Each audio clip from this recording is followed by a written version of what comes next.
Welcome to the High Pressure Podcast with me, George Rotterman. And me, Marie Williams. Brought to you by Reliably Ratterman. Bringing you industry news and trends. Plus, insightful conversations with industry leaders. Let's get to today's show.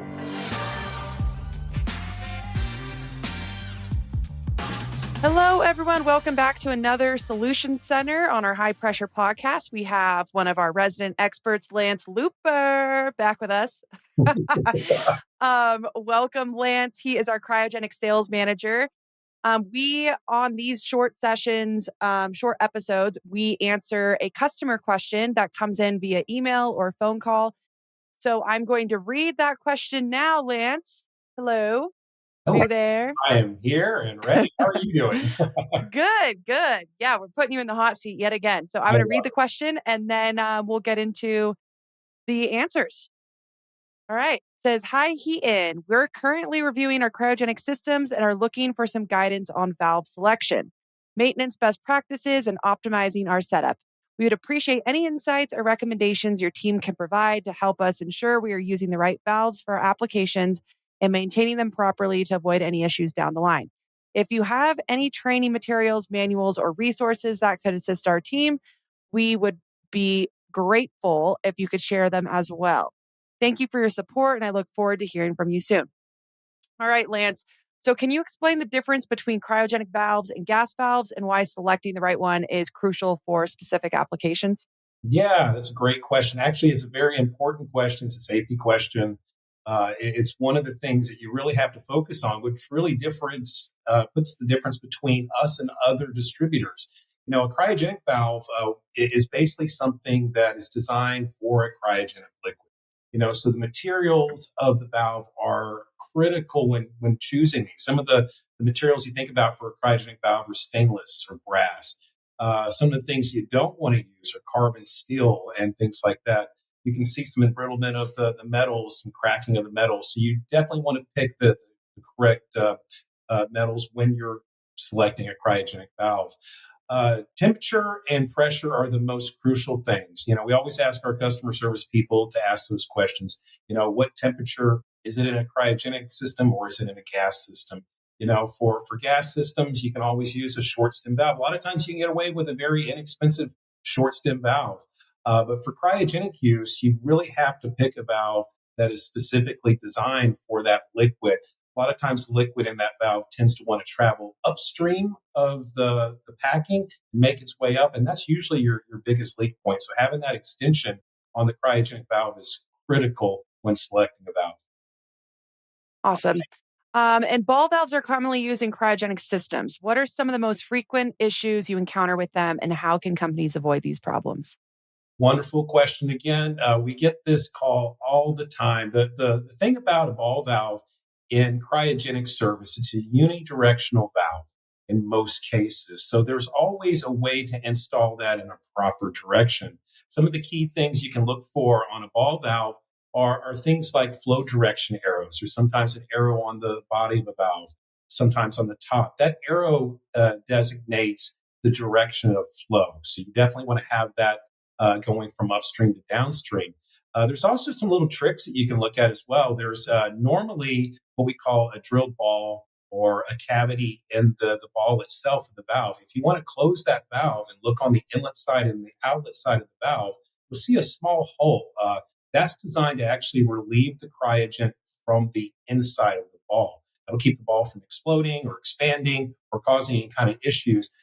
When you see that hole, the most critical thing to think about is that hole needs to go upstream of the liquid. If you install it backwards, even though you would think cryogenic liquid would go downstream, because of the way the valve is designed, it will actually cause the valve to leak downstream. So putting that upstream of the liquid is really the right direction, and that'll keep your valve from leaking, and that hole will actually keep it from having any issues in the field.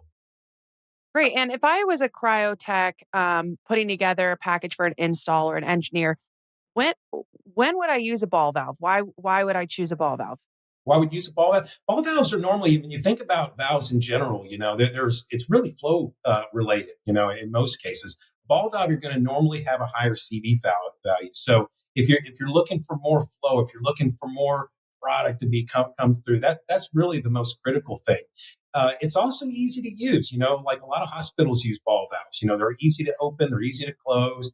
But in that scenario too, they could grab hold of a piece of clothing. You could open it, or close it in an unsafe manner. So people tend to go to globe valves or whatever it might be. But a ball valve is so easy to operate. It's just a 90-degree open and close. And a technician would usually use those in a hospital application. In pumping application, we use those a lot, and even on our own micro bulbs that we put in the field, we put those on the pressure builder, and they're so easy to open and close. That's where we see those most often. Fabulous. And what ball valves do we sell, Lance? Currently, we sell a lot of different brands of valves. The Worcester ball valve is a very common valve that we see in the industry right now. It's approved at a lot of the major gas companies. When you think of like longevity, we always hear from customers that it's a valve that will really press through time. So if you install it, it will go through the colds and the hots, and we install a valve in the 70s and we don't repair it until the 2000s. It's just a fantastic valve, a great manufacturer that really has put some time and thought in designing the valve. That's one of the key product lines for ball valves that we're offering. Great. All right, let's talk about gate valves. So, in your experience, what are the main advantages of using gate valves in cryogenic applications, and what situations might make them a less ideal choice?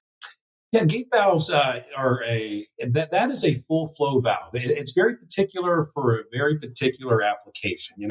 It's really kind of a compact valve. So we see those a lot of times on cryogenic trailers. If you're trying to keep that envelope of the trailer it's small, you would use a gate valve to just really keep that area of installation much smaller.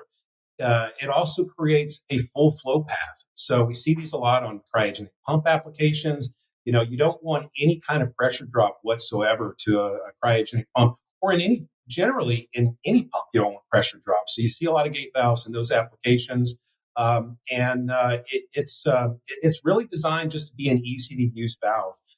Some things to think about, though, from a gate valve standpoint, there is an allowable leakage rate on those valves. So it's not a bubble tight. So if you're looking for something to really close off the system completely, you might go with a globe valve or a ball valve or something outside of like that. But a gate valve is normally going to be used in a full flow pumping application.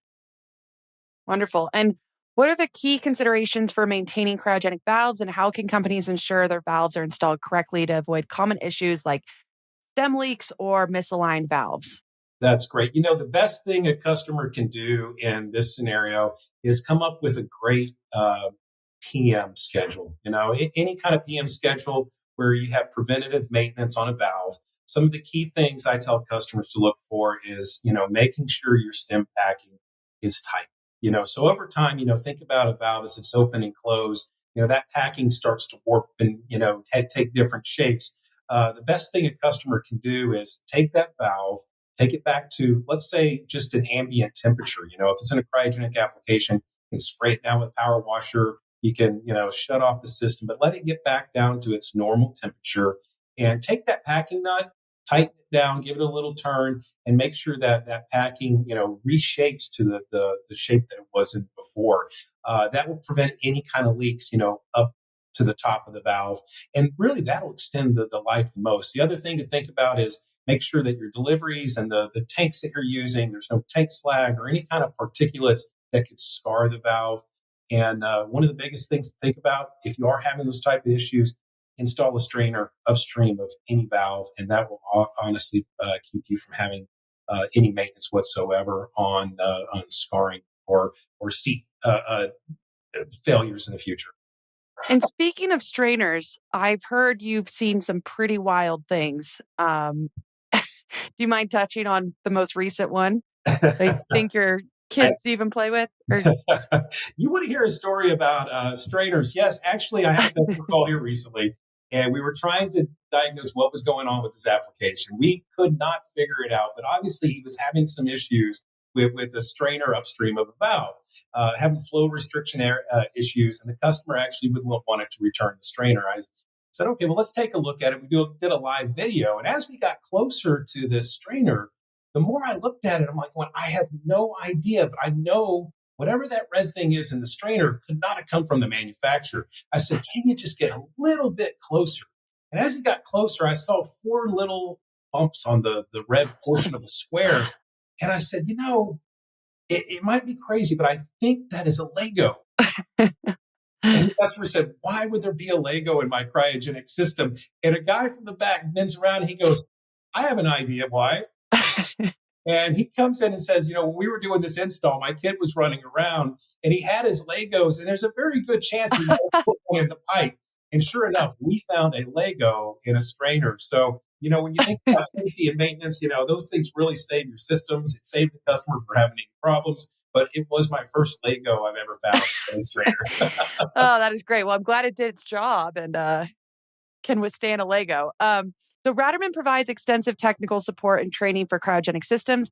Can you talk about the resources available, like our IOM manuals, and how they can assist technicians with repairs and maintenance? Sure. Yeah. Ratterman has really put together a great source of technical support for the technicians. A lot of the manufacturers have their own IOMs, the installation and operation manuals. And you think about those in general, sometimes they're just, kind of wordy. I'd say a lot of ours, especially from some of our key manufacturers, they're very instructional. There's actually pictures and different things like that they can utilize to really maintain these valves.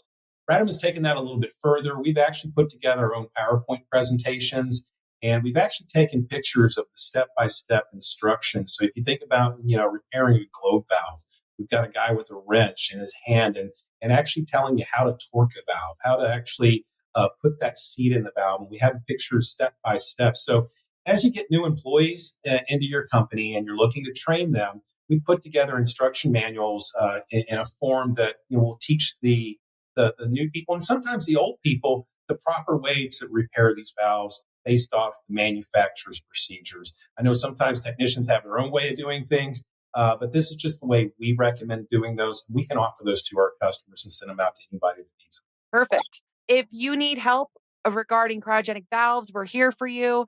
I can't thank you enough, Lance, for yet again more wisdom around technical support here at Ratterman. So thank you very much for your time today. No problem. I'm here anytime anybody needs me. Just give me a call, give us a call, give any of our team a call. We're happy to help. Fantastic. Great. Well, thanks, Lance. Thank you, guys. Thanks for watching. Stay up to date with the latest news in the gas and welding industry by clicking on the subscribe button. And check out one of our other videos to learn more. Find out more about Reliably Ratterman at rmiordered.com.